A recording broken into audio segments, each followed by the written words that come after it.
Now, Petals, I want you to do something for me. I want you to imagine you got onto a plane. You settled into your seat, you buckled up, and accepted the disappointing little packet of crackers, and somewhere over the Pacific, you found out that the pilot had 1 hour of training. That's 1 hour on the entire subject of flying. 1 hour total.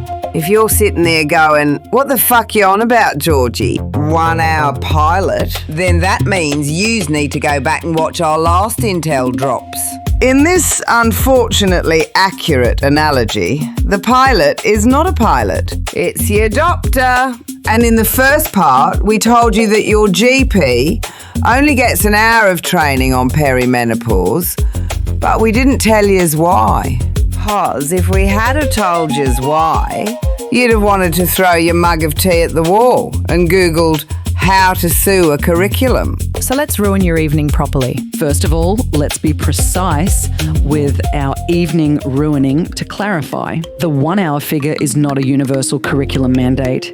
It's what medical education researchers and clinicians themselves have assessed as the approximate average time allocated to menopause across medical training programs. The data and the intel is as follows. A 2023 needs assessment of OB/GYN residency programs in the United States found that 92.9% of respondents themselves said that menopause training was needed. Only 31.3% had it. That same year, a UCL study found more than half of UK GPs reported inadequate training to manage menopause at all for a biological transition that affects, reminder, half the population. For the brain, the cardiovascular system, sleep, metabolism, cognitive function, often all at once and often over several years, sometimes longer, as we know. Now, there's another question underneath the 1 hour figure that nobody tends to ask. The question is, why? Why in 2026, for a biological transition affecting half the population for up to a decade, does the curriculum look like this? The answer is not negligence, it is architecture. That's right, Orbs. It's because the curriculum was built on a model of medicine of the human body that completely excluded women or treated them as a complicated variable. Not accidentally, not because nobody thought of it, but deliberately, even with reasons given, mate. And sadly, Pedals, it's not a problem that's limited to a handful of women. It affects generations of women globally. You can trace it from the earliest medical texts, when old mate Hippocrates, touted as the father of modern medicine way back in 400 BCE, also credited as the first person in history to argue that disease had natural causes, as opposed to, say, gods or superstition. In fact, that's what he's officially credited with. Natural, rational, evidence-based, delicious revolutionary thinking. And then old mate Hippocrates looks over at the poor women that were experiencing neurological symptoms, chronic distress, unexplained illness, and went, you know what this lot needs? This lot needs etymology. Coined an entirely new disease, suffered exclusively by women, caused by a uterus too morally suspect to be trusted. Apparently just wandering around in there, doing whatever it liked. Going through cupboards, rearranging furniture, just roaming around.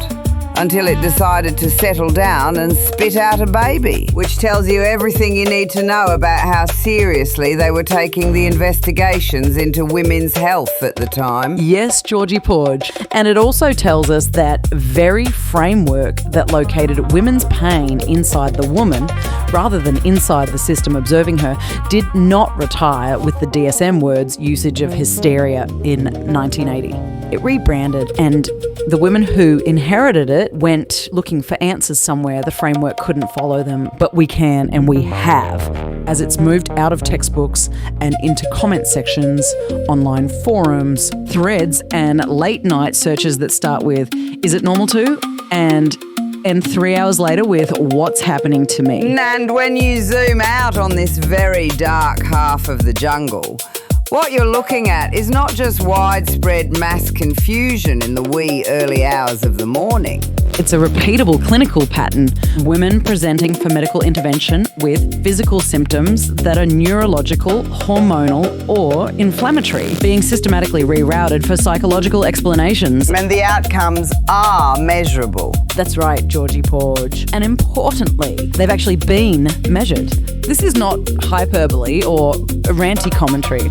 This is what the actual data tells us. For example, conditions like PMDD, endometriosis, ADHD in women across healthcare systems in the UK, the US, Australia. We have identified verified, consistent findings of delayed diagnosis, symptom dismissal, and misattribution to psychological causes for well over a decade of published data, and in some cases, much longer.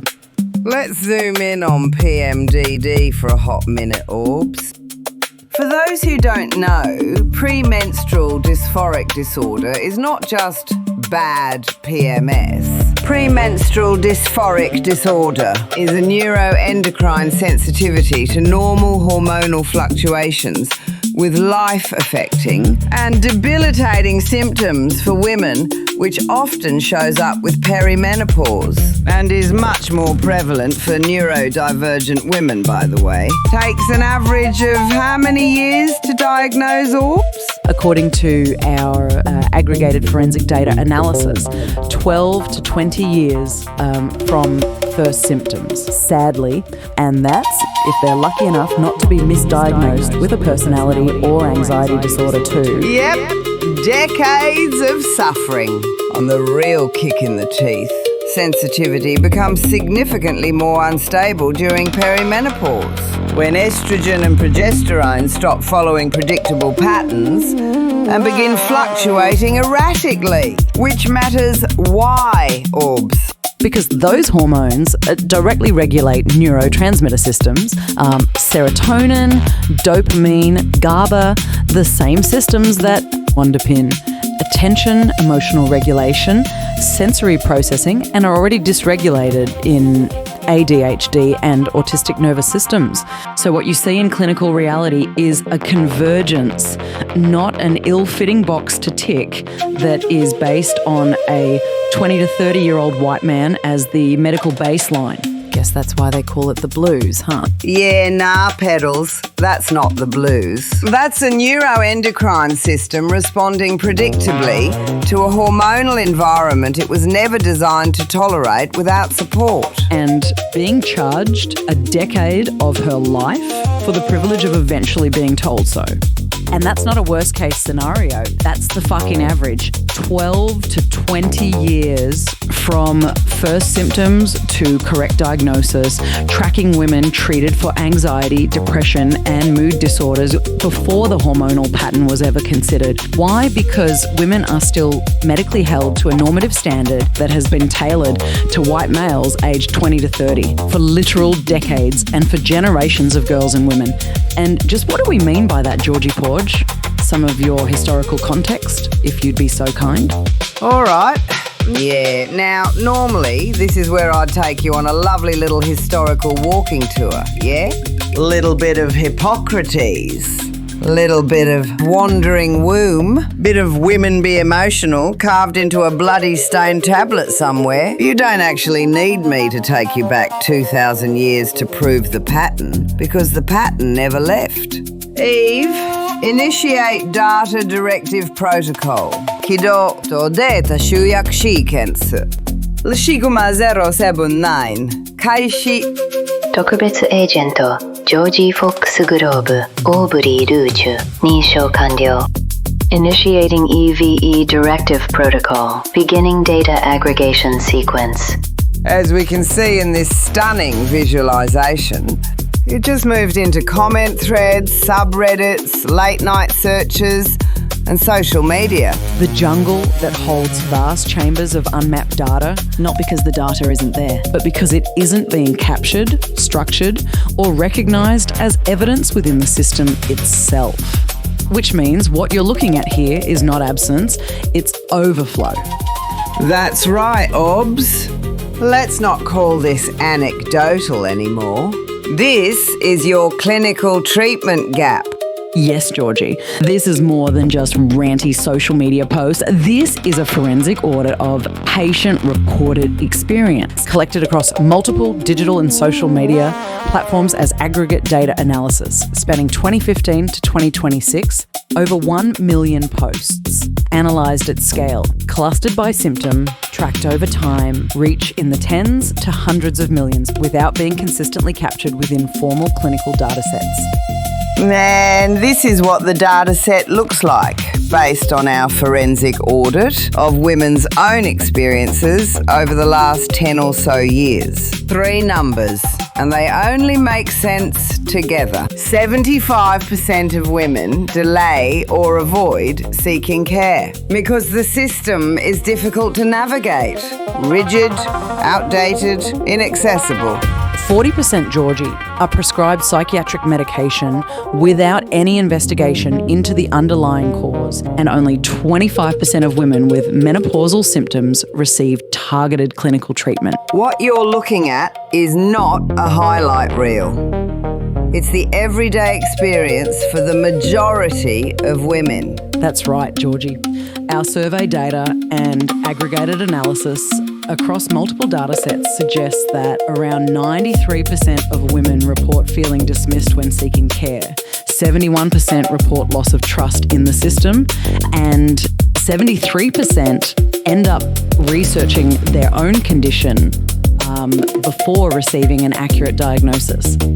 And I can tell you from my own personal experience, it took 14 years to get an endometriosis diagnosis after being told it was just ovulation pain, and if it was endo, to just have babies to fix it. Which, by the way, is not a treatment plan.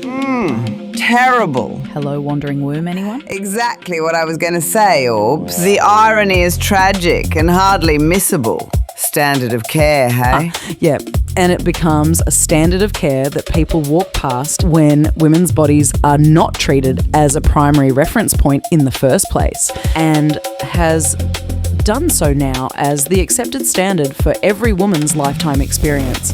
Yeah, it's fucked, Obs. That's the sad truth. So now we've established the pattern, seen the scale, we've heard the lived experience. The only question left is, how did we end up here? Oh, and that is precisely where the E.V.E. directive continues to take us next. See you then, Petals. Georgie out. Tune in for the next Intel drop. And don't forget to keep up with our intel fresh from the field, theevedirective.com. In the meantime, Jungle Warriors, Aubrey out.